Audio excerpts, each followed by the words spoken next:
Assalamualaikum warahmatullahi taala wabarakatuh. Selamat sejahtera. Tuan-tuan, tolong share, tolong like, tolong subscribe. Bank Negara Malaysia show denda 23 juta tapi AGC kenakan 15 juta ZT. Bank ini berkenaan dengan 1MDB, kes 1MDB. Bank Negara Malaysia mengesyorkan denda 23 juta terhadap 1MDB kerana gagal mematuhi arahan Bank Pusat di bawah Akta Perkhidmatan Keuangan 2013, kata Zaiti Akhtar Aziz.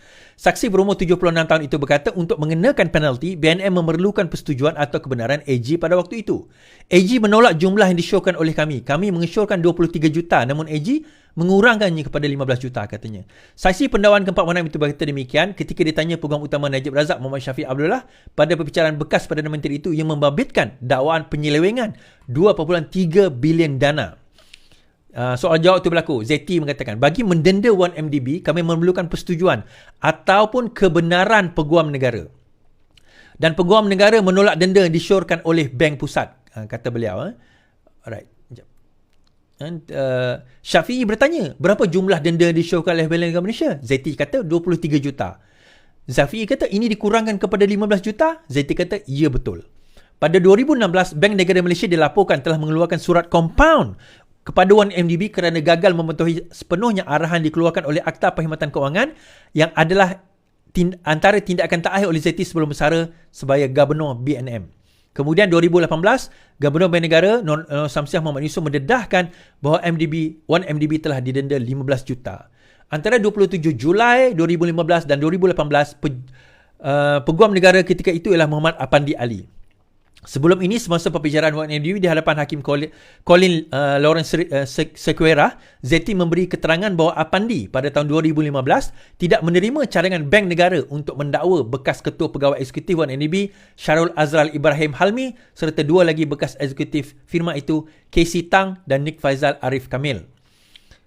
Najib 70 berdapat 4 pertuduhan salah guna kuasa dan 21 pertuduhan penggubalan wang haram membabitkan dana 2.2 bilion ringgit daripada 1MDB yang dimiliki sepenuhnya oleh MOF. Bagi 4 pertuduhan salah guna kuasa, Najib yang juga bekas Menteri Kewangan didakwa melakukan kesalahan itu di M Islamic Bank, Cawangan Raja Chulan di antara 2011 sehingga 2014. Bagi 21 pertuduhan penggubalan wang haram, tertuduh dikatakan melakukan kesalahan itu di bank yang sama di antara 2013 Mac dan juga Ogos 2013. Sementara itu, bernama melaporkan dalam kenyataan saksinya, ZT memberitahu bahawa ketidakupayaan 1MDB untuk membayar balik wang itu dan memberi bukti mengenai status dana mengakibatkan kompaun dikenakan ke atas dana kekayaan berdaulat itu. 1MDB membayar kompaun pada 2016. Muhammad Syafiq, adakah terdapat sebarang percubaan oleh Menteri Keuangan iaitu Najib untuk mengenepikan denda ke atas 1MDB? ZT menjawab, saya tidak tahu. Selain itu, ZT juga menegaskan bahawa M-Bank memberitahunya bahawa Najib akan membuka akaun dengan bank itu. Tetapi berkata pengarah urusan bank berkenaan Chiah Teck Kuang tidak memberitahunya bahawa ada derma yang dijangka masuk.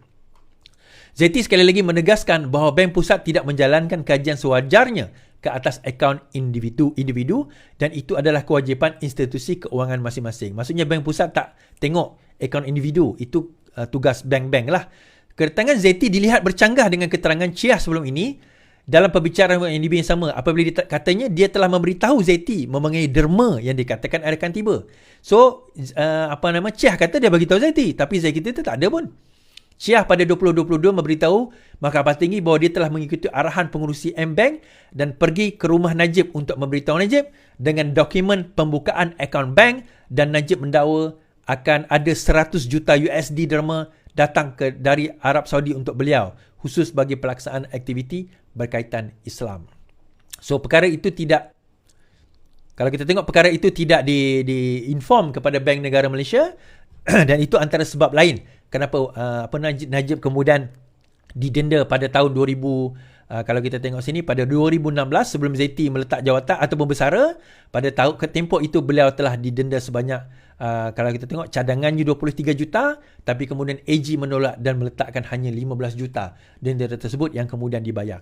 Menunjukkan apa tuan-tuan? Sebenarnya memang ada salah laku ataupun satu bukan salah laku, salah tata kelola, bukan salah laku, tata kelola, maksudnya dari segi prosedur itu salah, menyebabkan 1MDB didenda. Now, does that amount kepada salah laku, penggabalan wang haram dan sebagainya, yang itu nanti akan dibahaskan di dalam kes ini. Tetapi apa tujuan perbicaraan kecil dengan Zeti? Yang pertama, ada orang kata Zeti terlibat, Zeti yang dapat terima duit dana ni sebelum ni, orang duk kata kan. Sebenarnya tak ada, dan dibuktikan bahawa Zeti sendiri telah mendenda 1MDB pada waktu itu, minta 23 juta, tetapi Apandi Ali yang menurunkan kepada 15 juta, dan Apandi Ali inilah yang sebenarnya pada waktu itu nak membuang kes 1MDB ini, kalau tuan-tuan ingatlah kes tersebut. So ini antara perbicaraan yang berlaku pada hari inilah. Baik, kita beralih kepada cerita judi, tuan-tuan, syarikat judi.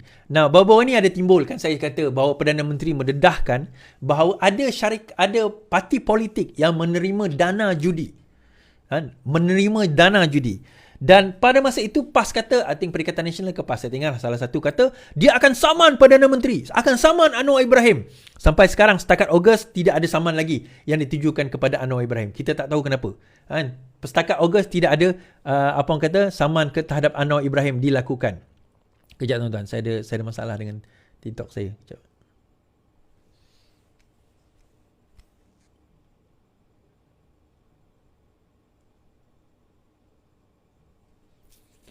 Setakat ini tidak ada saman terhadap 1MDB. Tidak ada saman terhadap kepada PMX berkenaan dengan dana judi.